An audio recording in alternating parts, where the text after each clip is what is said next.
হ্যাঁ, সম্মানিত দর্শক শ্রোতা, খুবই গুরুত্বপূর্ণ দুটো প্রশ্ন দেখতেছি।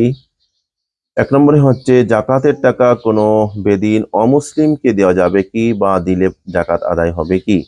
দ্বিতীয় নম্বর প্রশ্ন, জাকাতের টাকা মা বাবাকে দেওয়া যাবে কি? হ্যাঁ, খুবই কমন প্রশ্ন।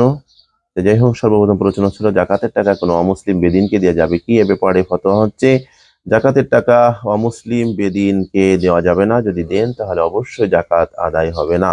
হ্যাঁ, যদি অমুসলিমকে যদি ভুলে জাকাতের টাকা দিয়ে দেন, আপনি জানেন না সে অমুসলিম, তারপরেও আপনার জাকাত আদায় হবে না। ইচ্ছা করে দিলে তো হবেই না। আর যদি ভুলে দেন, না জেনে দেন, না বুঝে দেন, আপনার অজান্তে যদি দেওয়া হয়ে যায়, তারপরেও আপনার জাকাত আদায় হবে না। দ্বিতীয় নম্বর যে প্রশ্ন ছিল যে মা বাবাকে জাকাতের টাকা দেওয়া যাবে কি, এ ব্যাপারে ফতোয়া হচ্ছে, এই প্রশ্নের উত্তর হলো মা বাবাকেও জাকাতের টাকা দেওয়া যাবে না। হ্যাঁ ভাই, আপনি মা বাবাকে কেন জাকাতের টাকা দিবেন? আপনার মা বাবা কি জাকাত খাওয়ার মতন ব্যক্তিত্ব? তারা তারা তো দুনিয়ার সব থেকে শ্রেষ্ঠ, তারা তো দুনিয়ার সব থেকে প্রিয় মানুষ। আর প্রিয় মানুষ যে, তাকে কি জাকাতের টাকা দেয়? জাকাতের টাকা তো নর্মাল, এটা গরিব অসহায় হতদরিদ্রদের হক। আর সে হতদরিদ্র গরিব অসহায়দের হককে আপনি কেন মা বাবাকে দেবেন? আপনার মা বাবাকে দেখাশোনা করা, মা বাবার খরচ দেওয়া, মা বাবাকে ভালোবাসা, তো এটা আপনার জন্য ফরজ।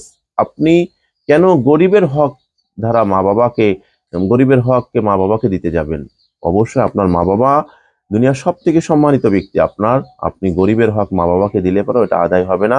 এই জন্য আমরা জাকাত যারা পাওয়ার যোগ্য, ইনশাল্লাহ সামনে ভিডিও আমি বলবো যে কে কে জাকাত খেতে পারবে, আপনি অবশ্যই তাদেরকে জাকাত দিবেন। এক নম্বর হচ্ছে, গরিব অসহায় হতদরিদ্র যারা আছে তাদেরকে আপনি দেবেন। মা বাবা কিন্তু আপনার প্রতি সবসময় হক রাখে, মা বাবাকে দেখাশোনা করা আপনার জন্য ফরজ।